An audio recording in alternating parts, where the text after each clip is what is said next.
All right, this is the Achaemenid Persian Empire, or at least part of the Achaemenid Persian Empire. It's actually too big to fit on the map. It stretched from the Indus to the Nile, and well off into Central Asia there, not quite as big as the Caliphate of the 8th century AD, but a damn sight bigger than the Assyrian and Babylonian empires, and really bigger than anything that had existed before the Roman Empire. It was founded by Cyrus, called the Great, in the years after 550 BC. By 500 BC, in the time of Darius, also called the Great, it extended from the Indus to the Nile, and it incorporated almost every literate, complex society of the ancient world. Of course, there's one famous holdout that didn't quite get incorporated into it, but then again, at that time, it wasn't quite as literate and complex as a lot of others of its time were.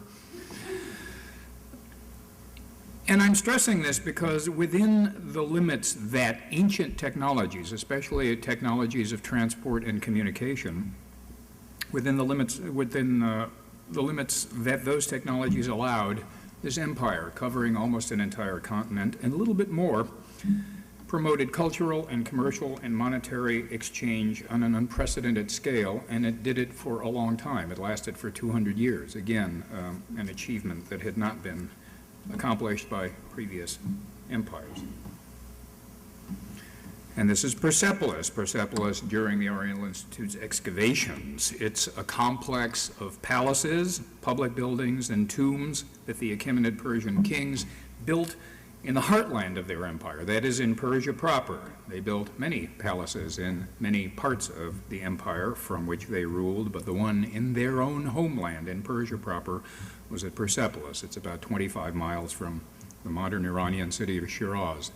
Can you all hear me if I talk at this level? Good. Persepolis was founded in the years sometime after about 520 BC by Darius, the one called the Great. It was destroyed in 330 BC by Alexander, also called the Great. Apparently, it doesn't matter if you build it or you knock it down, you're just as great. And it was excavated by archaeologists from the Oriental Institute. Nobody's ever called them great. Between 1931 and 1939. On March 4th, 1933, which happened to be the same day that Franklin Roosevelt was inaugurated for the first time, and a few days before he declared the bank holiday, shut down every bank in the country to save the world financial system from imminent collapse. Sure learned our lesson, didn't we? On that day, March 4th, 1933, director of the Oriental Institute, James Henry Breasted, received a telegram from the director of the excavations at Persepolis, Ernst Herzfeld. Hundreds, probably thousands of business tablets, Elamite discovered on Terrace Herzfeld. It's the way people used to write. Before email, it was called telegraphic prose. Well, that was pretty good, but the tablets weren't just in Elamite, and there weren't hundreds or thousands. There were actually tens of thousands of them. A couple of rooms in the edge of the fortification wall that surrounds the edge of the great terrace with the palaces on it and goes up around the crest of the hill and back down here, and that's why they're called Fortification Tablets. Not because they have anything to do with fortifications, but because they were found in a gateway in the fortification wall. There are four main kinds of documents in this group. In the first place, as Herzfeld told Breasted, there are Elamite tablets, pieces with cuneiform texts in the Elamite language, the indigenous written language of western and southwestern Iran, which had been written there for thousands of years, well, about 1,500 years before the Iranians arrived there and introduced Iranian languages. And most of them, like this one, have the impressions of stamp seals or cylinder seals on them, and there are a lot of these, a lot of tablets and fragments that we estimate are the remains of between 10 and 15,000 original documents. Maybe more. But in addition, there are pieces like this, pieces with text in Aramaic script, Aramaic language, Aramaic by this time was one of the great lingua francas of the ancient Near East, and in the time of the Achaemenid Persian Empire, it was used for both local recording and interregional communication all the way from southern Egypt into Central Asia in a relatively consistent dialect that, oddly enough, is called Imperial Aramaic, the Aramaic that's used widely in the empire. Some of them, as you see, with an inked text, some of them with incised text, in this case both incised and inked, and all of them have the impressions of one or more seals on them. There are not so many of these, though. We found about 700 tablets and fragments with Aramaic on them so far. I doubt if there'll be as many as 1,000 in the end.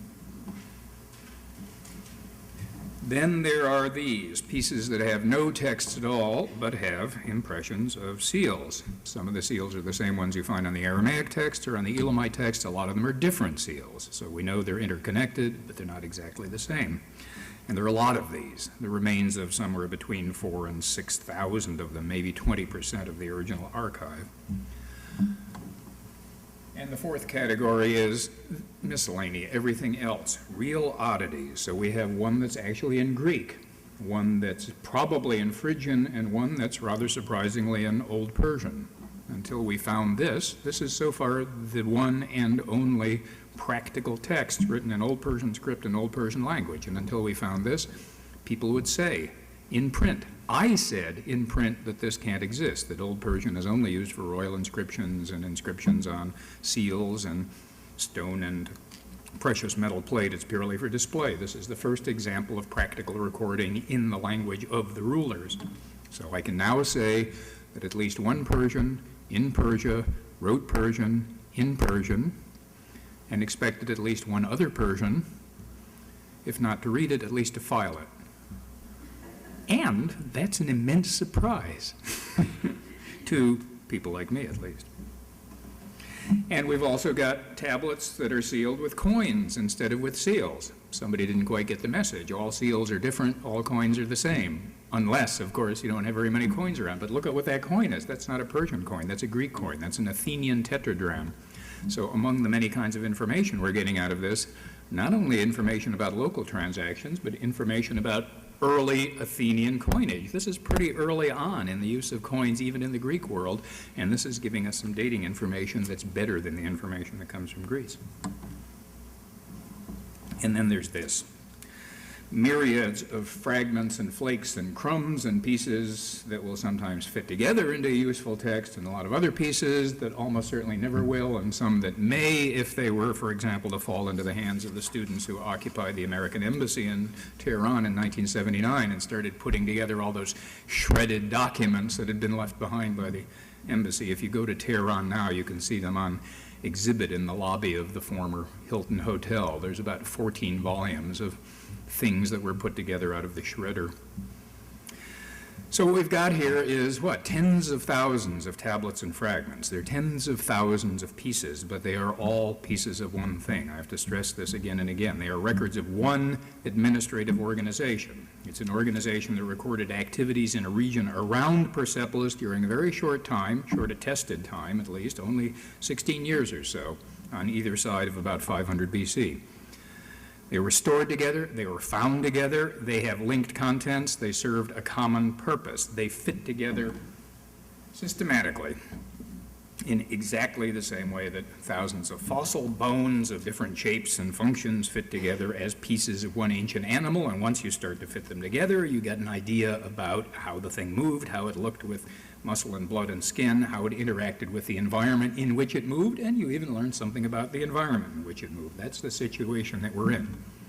The three most common questions I'm asked about the Persepolis Fortification Archive is, first, how many are there? And that's actually a complicated question, but the meaningful answer is one. They're all pieces of one thing. The second is, how much are they worth? And the distant third is, what are they about and what are they good for, which is part of what I'm going to talk about today. So we've got this one thing, and the Persepolis Fortification Archive, and as it turns out, this is the largest, the densest, the most complex, the best dated, the best contextualized source of information from inside Persia itself about the languages, the art, the society, the institutions, the religion, and the history of the Achaemenid Persian Empire at its zenith around 500 BC. And it provides information of a kind that you can find in no other source. What are the other sources from the Persians? The royal inscriptions. Kings talk about what? How great kings are. And the Zoroastrian scriptures, they have rather particular concerns, not like this, not like administrative text. So it's unique in the sense of what its contents are, what it tells us, but it's also unique in the other sense. There is evidence that other administrative archives of this kind existed in Achaemenid Iran, exactly as we would expect from our experience with other ancient Near Eastern civilizations. And we have a few texts from them, but this is the only substantial archive of this kind we have. So this is the only one of its kind. It wasn't, but so far it is. Now, here's what the Persepolis Fortification Archive doesn't tell us about. It doesn't tell us about the deeds and the characters of kings. It doesn't tell us about the conquests and defeats of their armies. It doesn't tell us about the intrigues of their courts.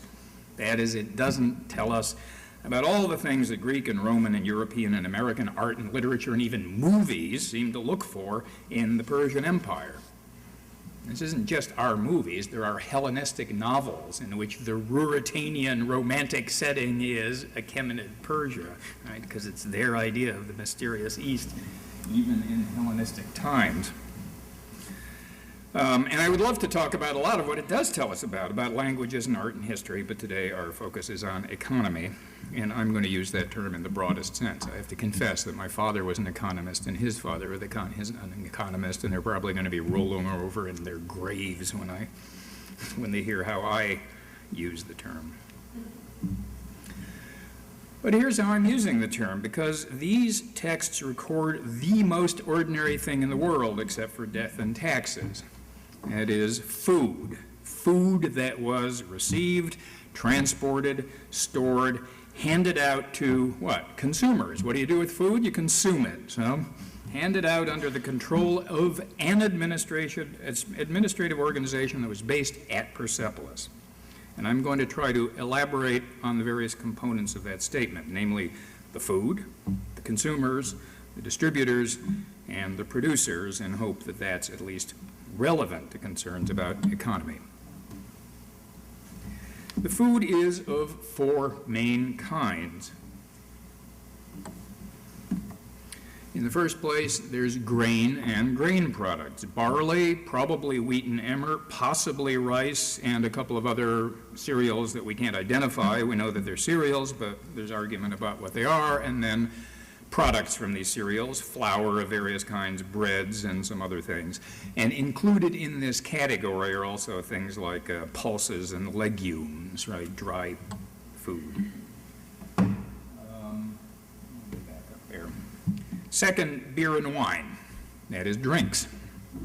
And mostly, when you're in places nearer Persepolis, it's wine, the antecedents of the great poetical wine of Shiraz that you all drink now when you're drinking Australian red wine, since they like the name Shiraz rather than the French version of the name Syrah, which is the same thing.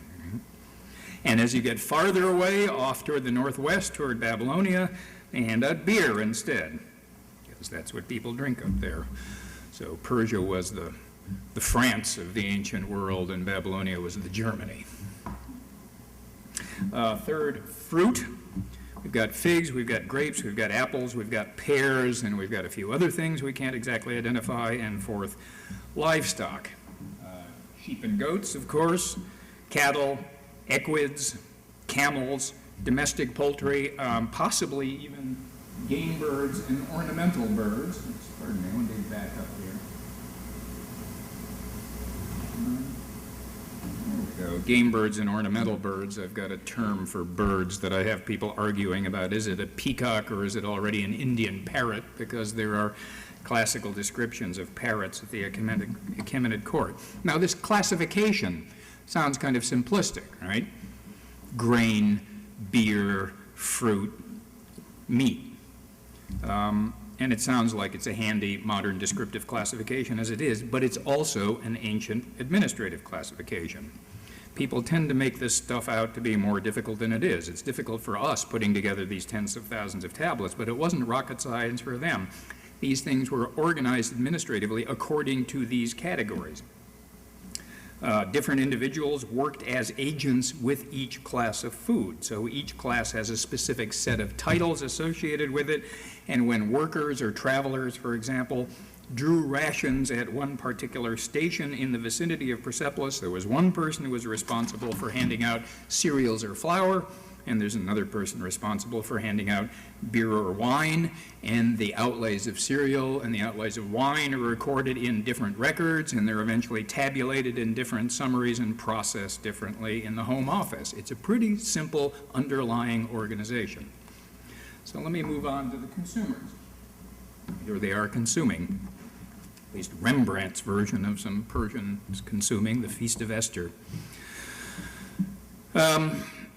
The consumers, they're kind of interesting, right? When people say, what's important about this? Who cares about a bunch of lumps of dirt that record a bunch of barley and beer that was consumed by people who are themselves have turned into dirt 2,000 years ago? And the answer is who the consumers are. It's almost the entire range of Achaemenid society around the court and palace, from nameless workers up through members of the royal family, and in fact below that and above that as well. And it's not just human society, right? Below that you've got some commodities being stockpiled for seed, some of it being fed to animals, the subhuman consumers, and at the upper end you've got some stuff that's being used for religious purposes. It's being given to gods or the officiants for gods. So an entire transect through the society that surrounded the Achaemenid Persian court. Now think about what kind of written source gives you that sort of information. Not narrative histories, not scriptures, not even legal texts and letters. This is a transect, probably not all the way through the society, but you're seeing a lot more of it than you possibly can from almost any other source. Now, the most numerous of these consumers are people whom the texts call workers consuming rations. That's what they are. They're workers consuming rations. They don't have names. They're not individuals. But they're characterized in a number of ways. Sometimes they're characterized by the kind of work they do: agricultural work, construction work, craft work, food processing of various kinds, clerical work, supervisory information processing and gathering, and so on. So we get a little idea of what consumers do when they're not consuming. We don't have records of those activities. We only have records of the people doing those activities and the terms that they're called by. Now, at other times, they're also characterized by ethnic or geographical terms, where they came from, or at least how they're identified, with 20 or 30 different ethnic labels. Indians, Bactrians, Carmanians from southeastern Iran, Babylonians, Assyrians, meaning Syrians, people from Lycia, people from Lydia, some Egyptians, almost never people called Persians, and never people called Elamites, oddly enough. Persians are only in a very few places. So these are, among other things, 20 or 30 of these terms, roughly speaking, a sort of reality counterpart to what you see in the rhetoric of the Achaemenid royal inscriptions and the monumental art of the Achaemenids, where they depict representatives of 20 or 30 subject nations as supporters of the throne in this case, or subjects who come to the king as a result of their being king. So the royal inscriptions and the art give us a high register version of this image of the empire. These texts give us the low end in the dirt real version of what those people are when they're around the Persian court. But most often, the way these people are identified is in terms of who's in charge of them. That is, that's what an administrative text is really interested in. It's not so interested in where you came from. It's interested in who's responsible for paying you. So that's what I use to identify these people. The people who are responsible for allocating the rations to them, that is basically paying them, and the people who are responsible for their work assignments, that is controlling that they're all there and where they are and where they go to next. And that's what they do, because they appear in groups, sometimes groups of 5 or 10, sometimes a group of 50 or 60, sometimes in groups of 500 or 600. So here's an example of an outlay of monthly rations. And in these lists of rations, they're classified as men and women, boys and girls, and then sorted out by the amounts of rations they get, and there's a basic scale.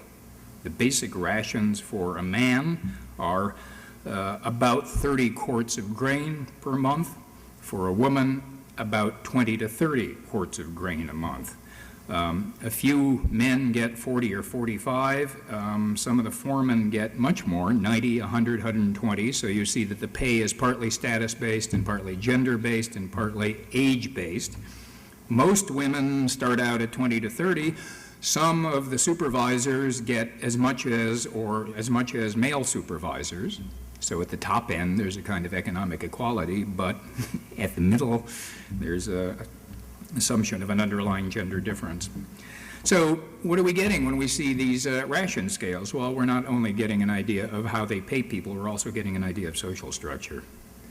We have several kinds of social structure now, right? We have the kind of work they do, we have where they come from, we have these sort of gender and pay rate a sort of economic classification of them. They don't have names, but we got a lot of information about the texture of society out of this.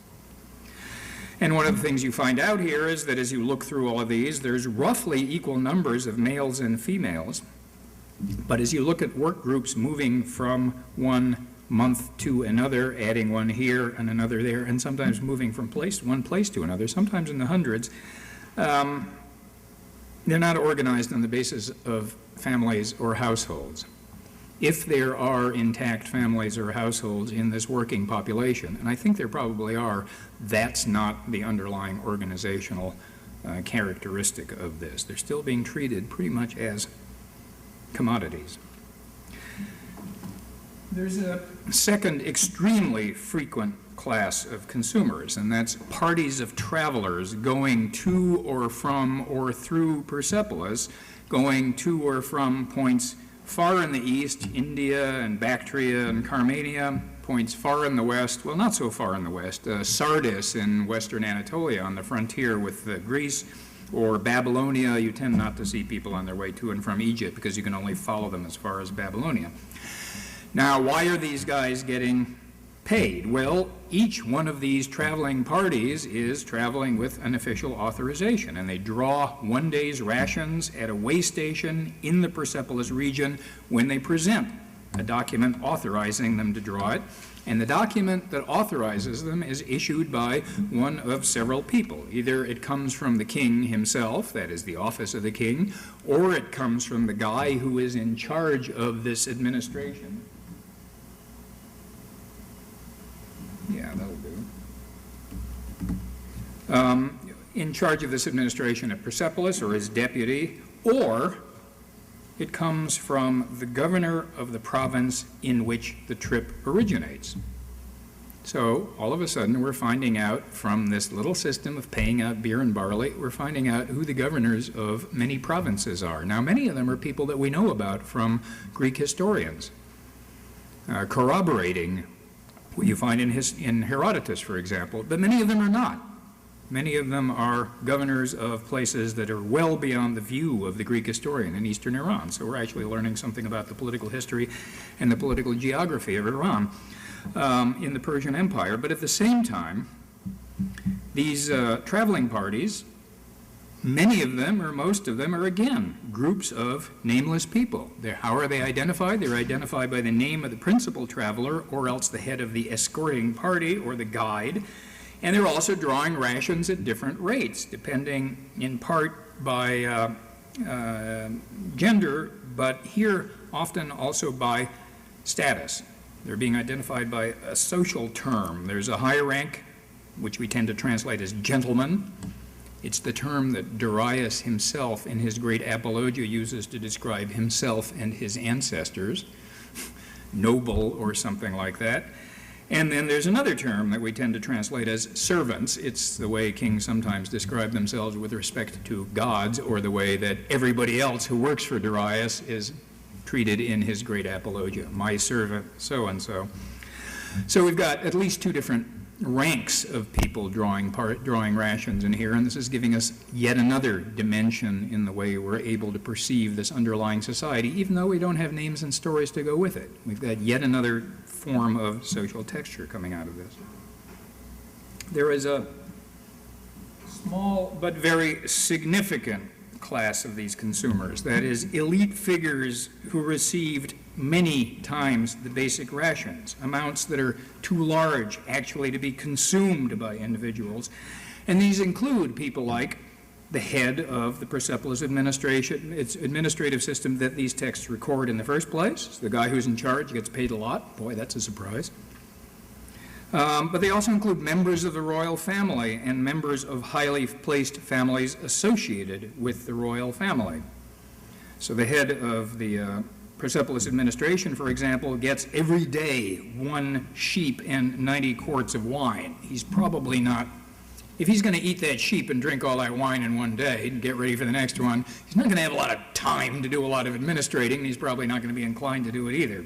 So it's more than mere rations that we're seeing here. And a son-in-law of the king, which is what you're seeing here, gets, for his travel rations, he gets a travel ration of 100 quarts of beer. He's not going to be drinking that while he's traveling, right? So this guy is an interesting example. First of all, he has this wonderful stamp seal with a couple of mastiffs attacking a stag. And second, this is who he is. He's the guy that the Greeks call Gobrias.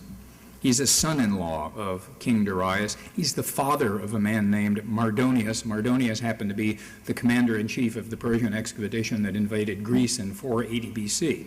So we're not learning a lot about his character and his motives. We're learning about his daddy's lunchbox and the fact that the relationships of these elite family to the crown have consequences that go down this far in the documentary record.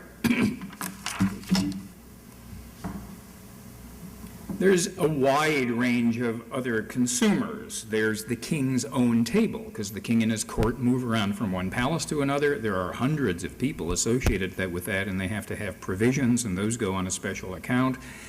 There are post horses carrying the royal mail or the other mail. And by the way, horses get wine. Yeah, that's what everybody says. Oh, cool, horses get wine. But, turn it around. Think of what kind of wine that must be if you're going to feed it to horses. There are hunting dogs. Hunting dogs get rations too. I don't know, you can't really see this terribly clearly, but that's not a pig, that's a dog. And this guy has a spear in one hand and he's holding a leash in the other, so I won't show that one to my dog. There are nursing women who draw bonus payments for while they're nursing, and they get twice as much of a bonus for a baby boy as for a baby girl. This is, by the way, one of the things that suggests to me that family structure is intact and indirectly supported in this system, even though it's not the underlying organization of the system. And then you get, as I mentioned before, things for religious events and religious personnel. So that tells us something about the practice of religion in this area that you don't have any other source for. But for the moment, let me dwell on 2 general observations about this. In the first place, as I've said, we have very little clear evidence of family and kinship, but we can see a lot of elements of social organization, social differentiation, and its information of a kind that other narrative sources don't really tell you about, or else they tell you very little about, because they're only interested in the power players and their activities. And we're seeing these dimensions of social organization not only according to a kind of obscure ancient terminology, but also according to their actual material consequences. That is, how much food gets received and how much food gets consumed. So you can't see a more realistic version of a depiction of ancient society than that. Second, as I've observed, at the bottom of this range of rations, the rations are actually too little to live on. They're below subsistence level. And at the top, they're too much to consume. So what does that mean? That means these records are covering only one segment of a larger complex of institutions. Now, this kind of system of handing out rations has been known in the ancient Near East for a couple of thousand years before these texts are being written. And one tends to have elaborate records of them and forget that they can't exist in isolation. Here it's pretty clear. It means that this is only one segment of a larger range of institutions. At the bottom, workers had to find at least part of their livelihood some other way. Farming for themselves, working somehow, perhaps a wage labor market. We don't know because we don't have records of it. At the top, the beneficiaries of the highest payments had to find ways to bank their surpluses or spend them on networks of their own, or convert them into credits that could be moved around, or convert them into other assets. And we have some clues to that, but not a lot. So the thing that I'm dwelling on is whenever you're seeing something, you're only seeing part of it. You're looking through a window, seeing people move back and forth, and you don't know what they're doing when they get onto either side of the window, but sometimes you can guess about it. Most of these consumers aren't doing their consuming at Persepolis itself, but in the region around Persepolis, a region that's administered from Persepolis, and it's pretty much similar to modern Fars and most of the way up toward Susa in Khuzestan. There's some argument about it. And here are a couple of the main roads going down to the Gulf, up into the plateau, the main road that's connecting Persepolis through this valley system to Susa and eventually to Babylon and points west.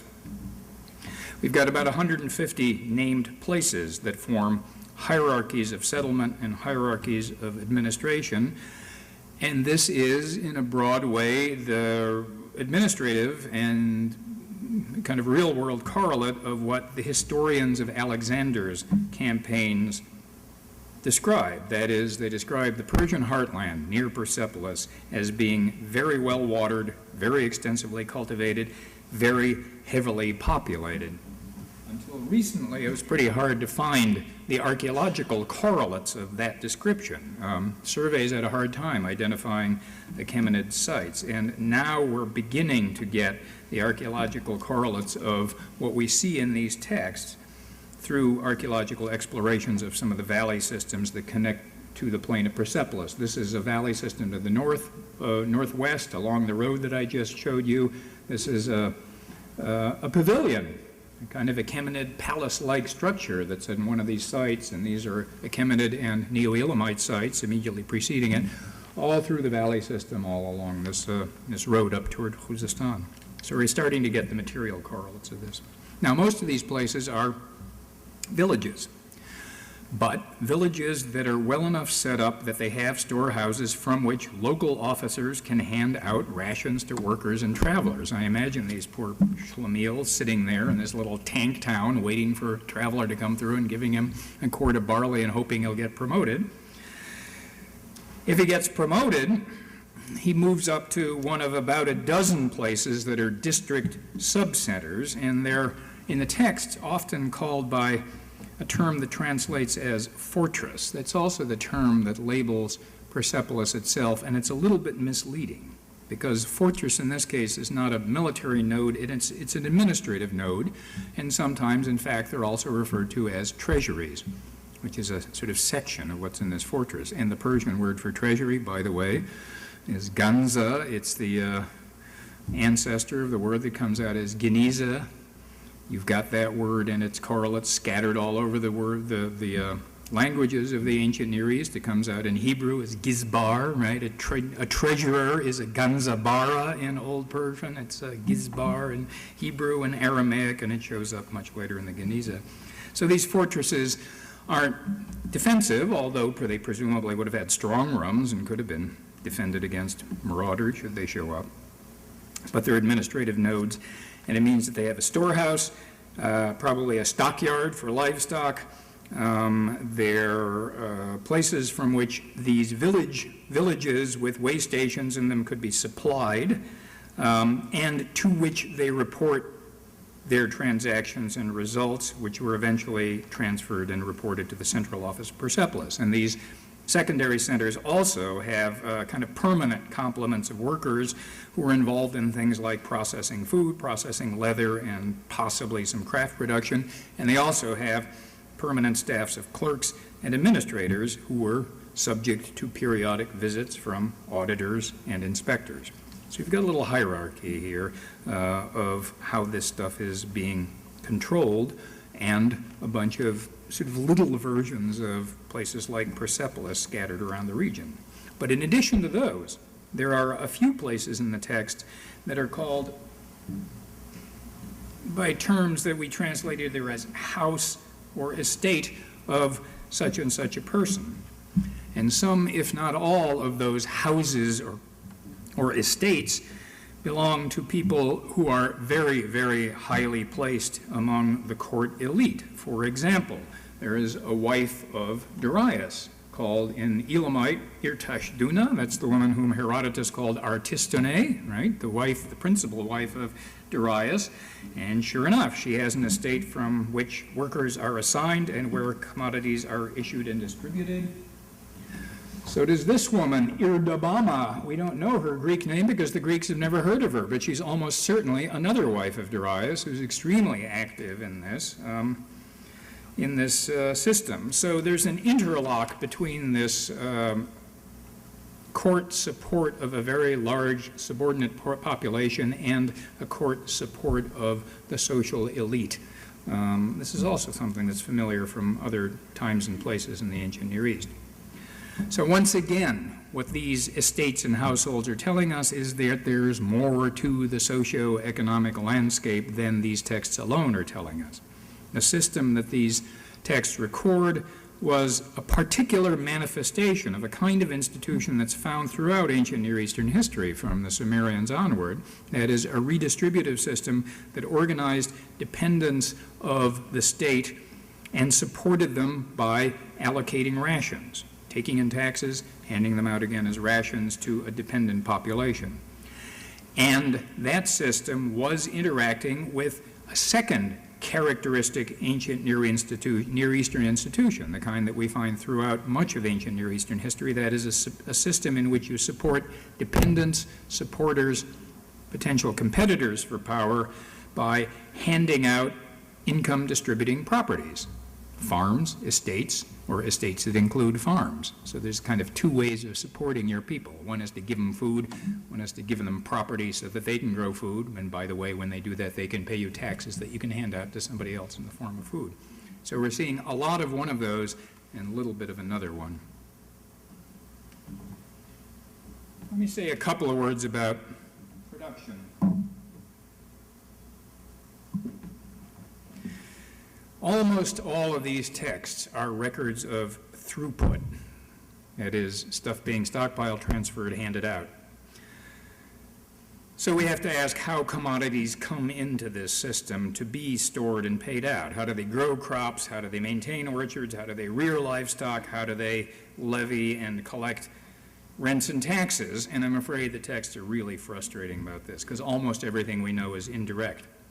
There are regular line items for amounts held for seed, and that implies that district centers controlled at least some of the farming, maintained some of the seed stocks, and so on. There are references to different amounts of production from irrigated and unirrigated land, and that implies that people are actually assaying several kinds of land and assessing them at different rates in a way that we know from Mesopotamia. There are many, many year-end records of livestock like these. They always have this characteristic shape that often deal with thousands of animals at a time being managed from a single district center. But when you look at the numbers, these aren't working herds. These are central accounts that deal with herds that are being worked out there somewhere. We don't exactly know how, but some of these numbers imply that they're using another familiar system called share breeding. That is where contractors who take these herds, shepherds in effect, pay a fraction of the young of the year and keep the rest of the young of the year for themselves and build their own herds in that way. Livestock, by the way, always, you have to think about it differently from grain, because you can store grain. You can't store a lamb, because it's not a lamb for very long. The storage and consumption issues that deal with livestock are completely different. So why do I keep harping on this point? Well, that there's more to this than we actually can see in the texts themselves. Well, because there's a strain of interpretation of these texts that I think is frustrated scholars reifying their frustration. There are people who say that these thousands of records are nitpicking to the point of insanity. that their dysfunctionally, insanely detailed paper pushing that implied a system of control that was so detailed, so heavy, that it was too rigid to function and completely unmanageable. And that, say the people who did this, is why it stopped. That is why we don't have any other archives. Well, it did work. And as I've tried to suggest to you, a lot of the underlying basic organization is not so elaborate. The amount of paperwork that you're seeing is tiny by comparison to what you see in the registrar's office of a modern university. The nitpicking detail is a good deal smaller than what you and I have to put up with when we're reading our cell phone bills. These are just guys who say, gee, it's hard for me to figure out, therefore they couldn't possibly have done it. It did function. And it functioned in large part because there's more to it than we have to work with. It was only one sector of an economy and society that had other sectors, that had means of adjustment, that had flexibility, that had exchange, and we can get a realistic understanding of these documents only if we see them as a particularly well-illuminated bit of a larger and denser, but unfortunately dimmer, ancient reality.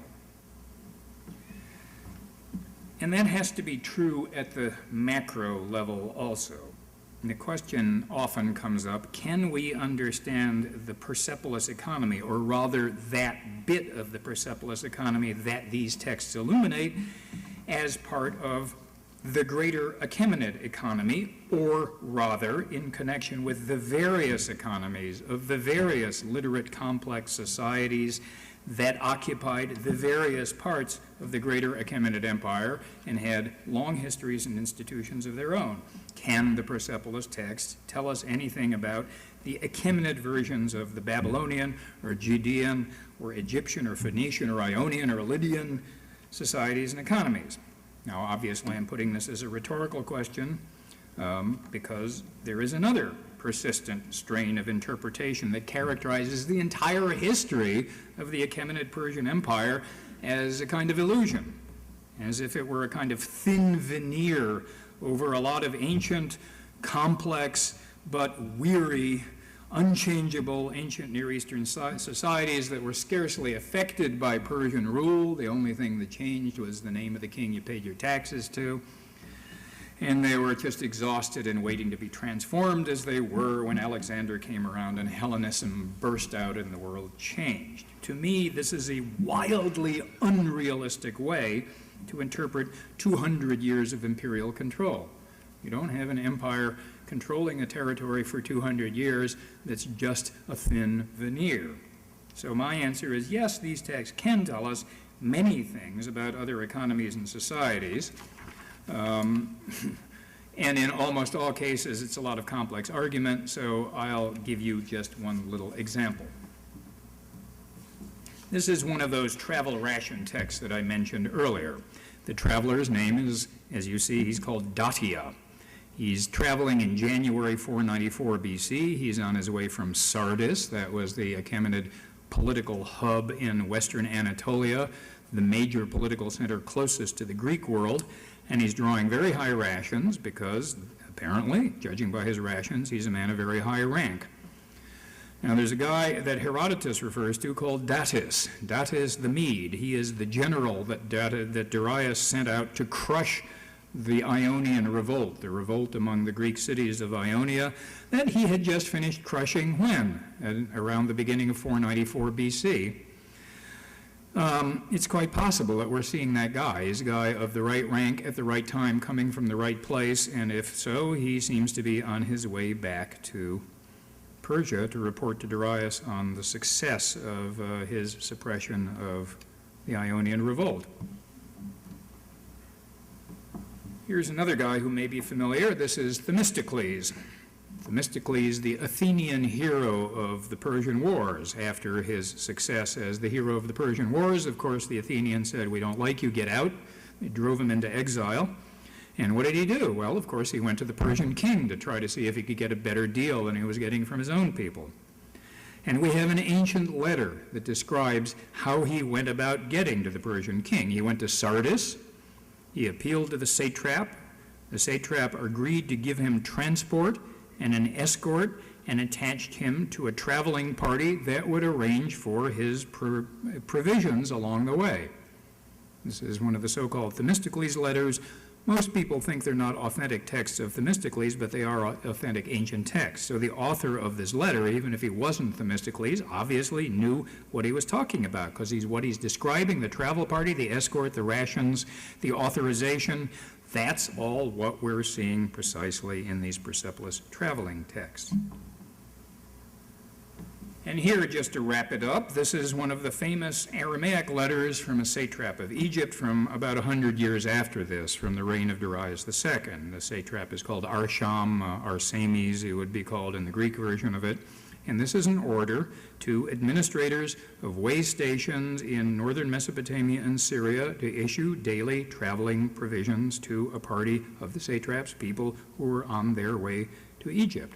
That is, this is the kind of authorizing document that the satrap at Sardis gave to Themistocles, and that the satrap at Sardis gave to Datia, and that all the satraps and kings give to all the parties that we're seeing in these travel documents. So what we're seeing here in 3 different languages and different times is 3 views of the same practice, a way of supplying official travelers that could be put in operation in many places. It could be integrated pretty easily with a lot of different local systems without leaving much of a mark in local recording, unless you're lucky and find something like this, and it's documented in whatever the appropriate language is. It's not language specific and it's not people specific.